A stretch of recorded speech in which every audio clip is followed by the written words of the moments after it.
we are very happy to talk to you about mobility and you will excuse for a adolescent joke, and frogs. And you might find out in a minute what we mean by that.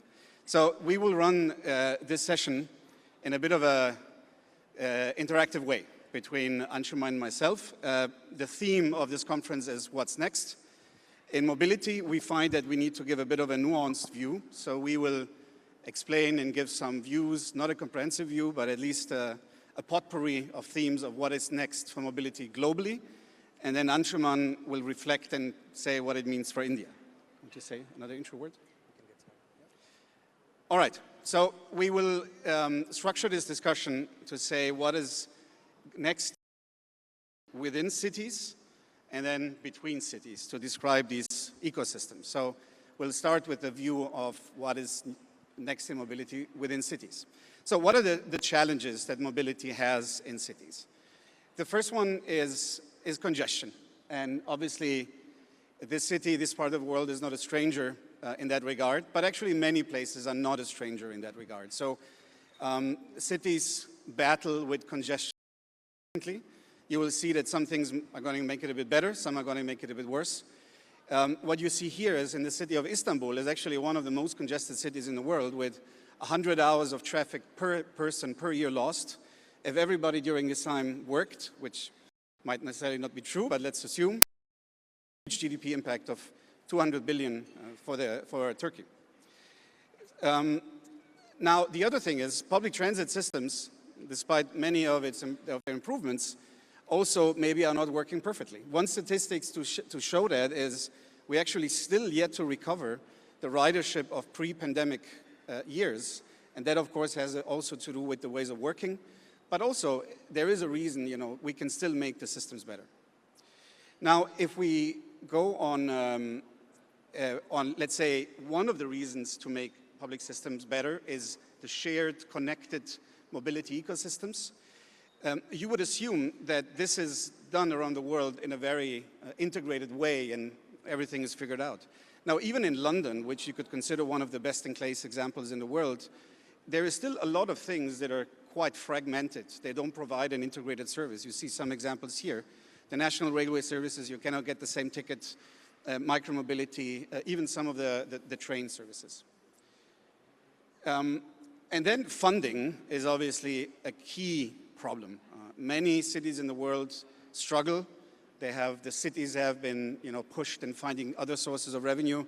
What you can see here is just one, I think, quite clear example in Lagos, in Nigeria. There is the actual need for public transport, CAPEX is 50 billion, whereas they get only 1 billion. And there is a huge disparity, and of course in other cities it's maybe less, but to prove the point. So what has happened in the world to pick up on some of these challenges as a selection? So the first one, many cities have actually necessarily first solving the efficiency of transport and mobility, it was to reduce the demand. So a quite recent example, you might have followed the press in New York, has been congestion charging. So congestion charging does nothing else than basically limit demand. So before the service starts, fewer people use it. You can see some historic examples here. Singapore was the first one, Stockholm, London are famous examples where, with a charge of going into the inner city, traffic levels have reduced significantly. New York has started showing some of that, and now there's obviously the legal battle with the new administration coming in. This is one way of cities to reduce demand. Others have, for example, also looked at reducing road capacity and thereby pushing people in public transport modes.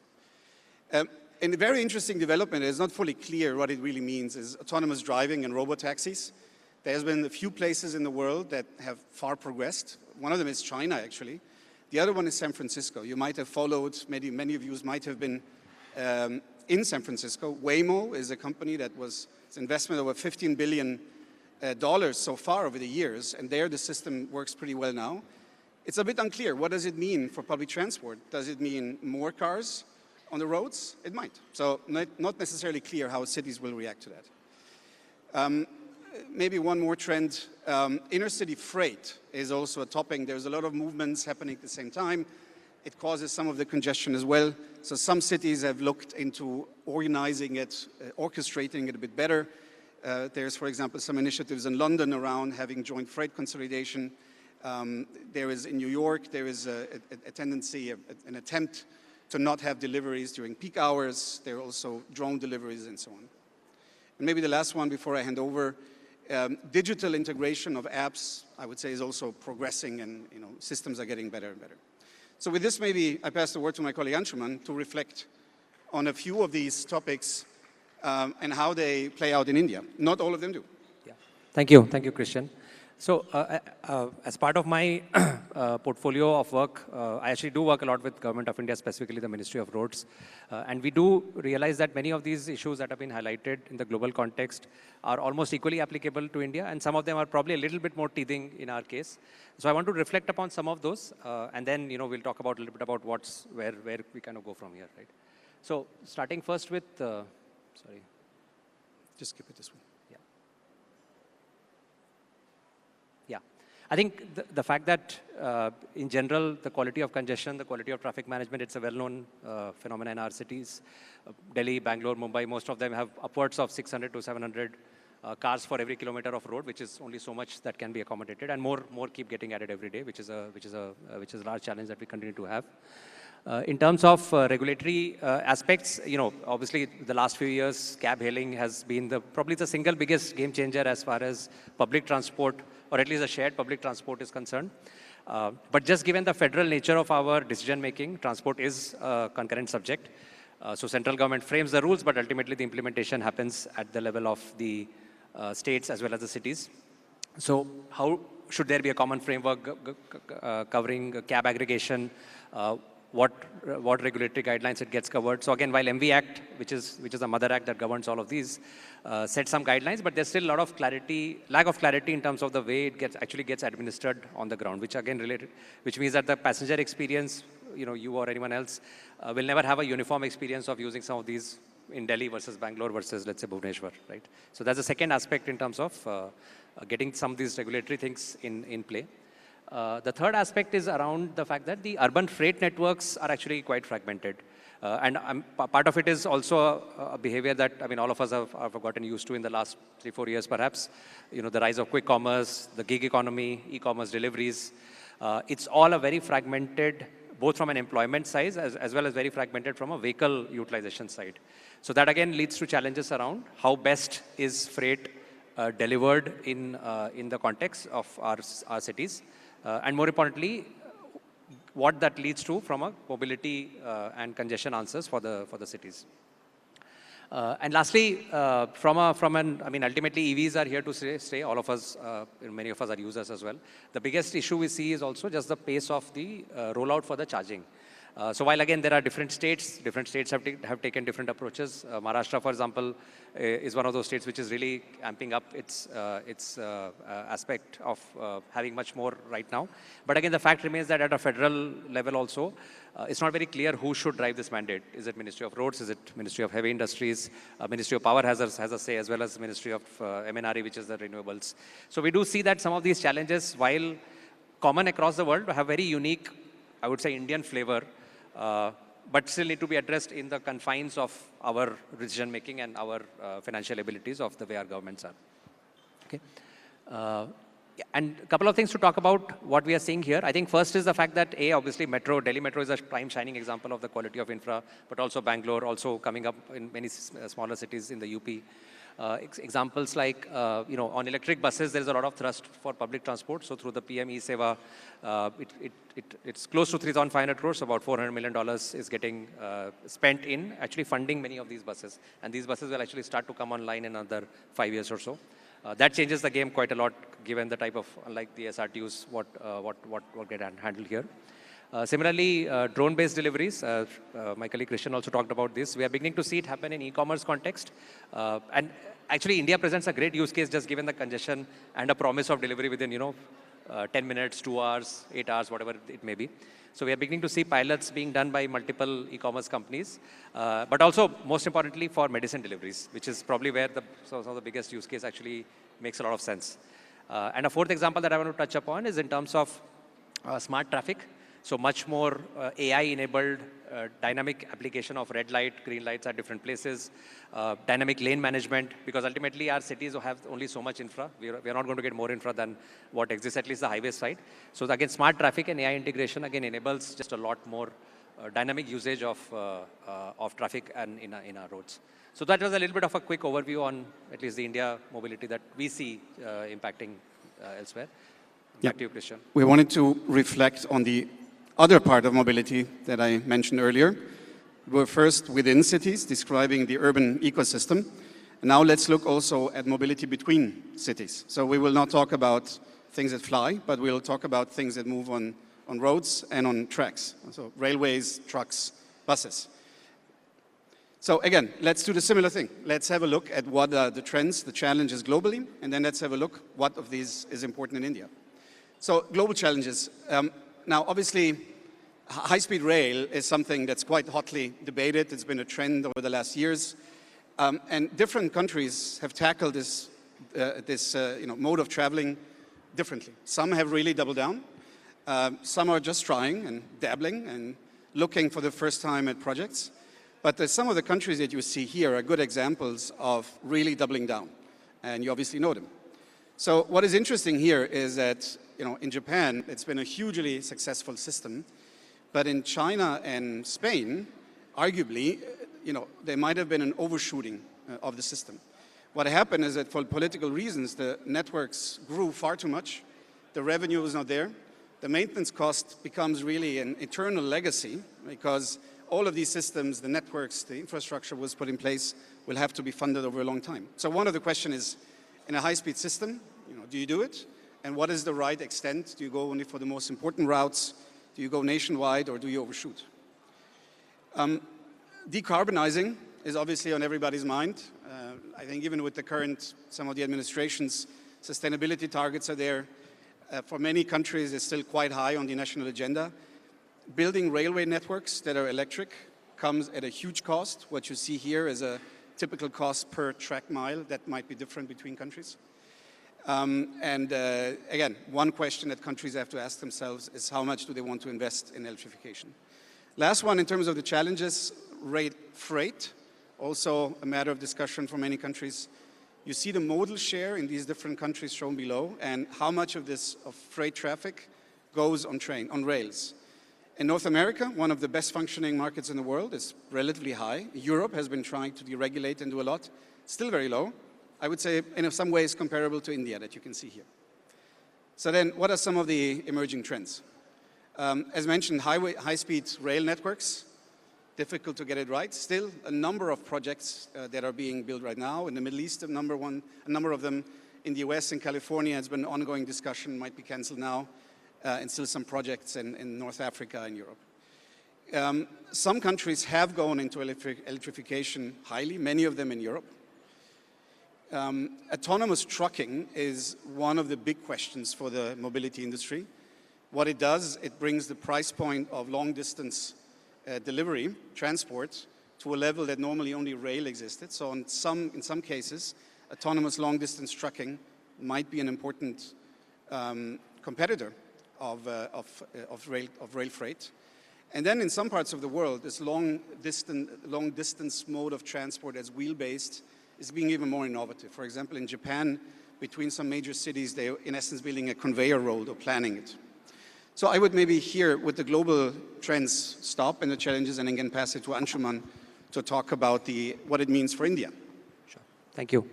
Yeah, I think here there are some interesting changes from some of the trends that you talked about. For example, one of the things that I want to touch upon is the fact that of course there is a need for modernization of tracks. Some of us who've traveled on trains recently do know that close to 30 to 40% of our tracks are actually above the recommended lifespan, which means it's a maintenance issue as much as it's a safety issue. So they definitely need upgrades, which again needs financing, and what should be the plan for that. And at the same time, we need to continue building more. So there's always a choice between where the money is split between. The second, again, Christian pointed this out, just the fact that the freight that moves on road versus moves on rail. Actually, 50 years back, that number that used to move on rail was close to 50 to 60%. It's actually come down to 21. So in some ways, the preferred mode continues to shrink, which is always a shame. But it's a battle that world over freight networks are actually grappling with. But some interesting things that we see, the fact that DFCs, which are now almost fully operational after a long time, but and are also beginning to move high value added freight, right? So much more container traffic, trucks on trains, really nice models, and moving away from coal handling and handling of rice and wheat. So there's just a lot more value added stuff that starts to move on network and much faster, connecting our ports. Second, in terms of electrification, Christian, you touched upon this. India actually is pretty advanced on this. There's 95% of our tracks are fully electrified of broad gauge, and diesel is meant more for some more maintenance issues or short-term coverage. But this is one area where, at least from a fleet decarbonization point of view, we have in some ways leapfrogged maybe some of the other geographies as well. Third trend I want to talk about is in terms of long-distance buses. For the longest time, long-distance buses were the preserve of the SRTUs. Some of us, if you've traveled, there's the quality of experience really varies significantly depending on which part of the country you're traveling in. AC, non-AC, buses are working, not working, maintenance, SRTU saddled with debt, saddled with operational challenges.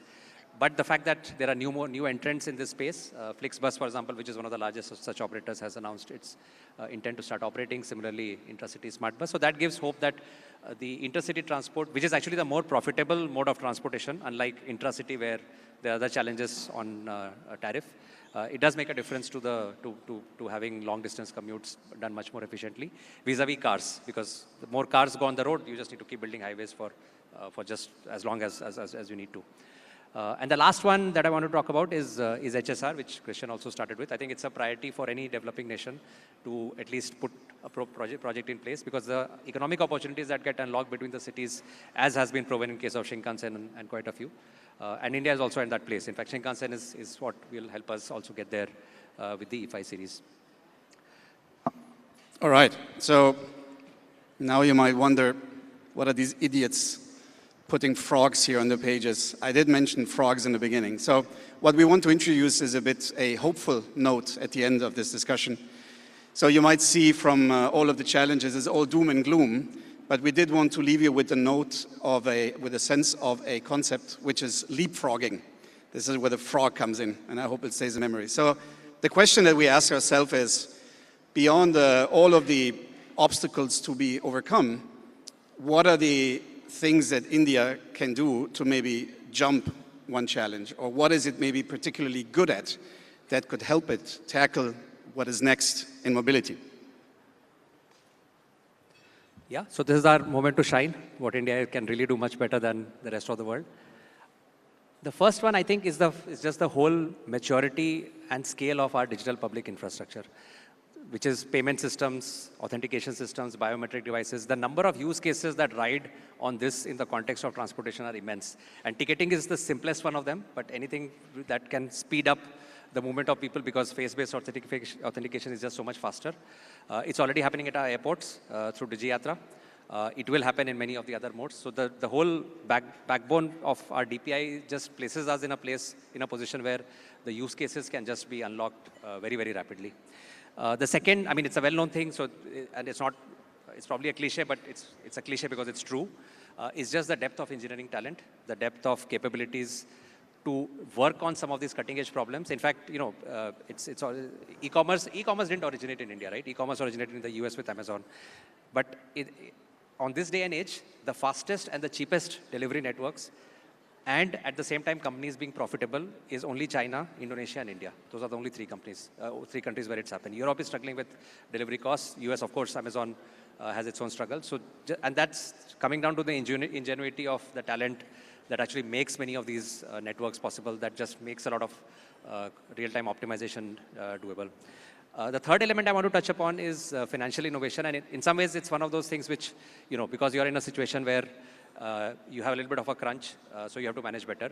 I think just the involvement of private sector in funding India's infrastructure is of a different league. I'll give you a statistic. Ever since the Bharat Mandapam program, which is one of the things that I've been helping the Ministry of Roads with, has been, in the last 2 years, about 45% of the capital that has gone into building roads is actually private capital. Nowhere else in the world are roads built by private capital with the intensity that they get built in India. If all those roads were to be built by the Indian government, all that money would not go to health and education and other social protection that needs to be provided. So this level of financial innovation is what just unlocks so much more money. And once private capital comes in, obviously there is efficiency and other angles. So I would say these three areas, at least the way I see it from the outside, really add a lot to mobility. And we are already at a place where we are actually much ahead of many countries in the world. So it's just making sure that we keep latching onto it, keep building on top of it. And many of those solutions we will continue to be much better at as recently as the next 3-4 years. Okay. So with that, we'll bring this to a close. So thank you for listening to us. Thank you for patient hearing. Thank you very much. Thank you.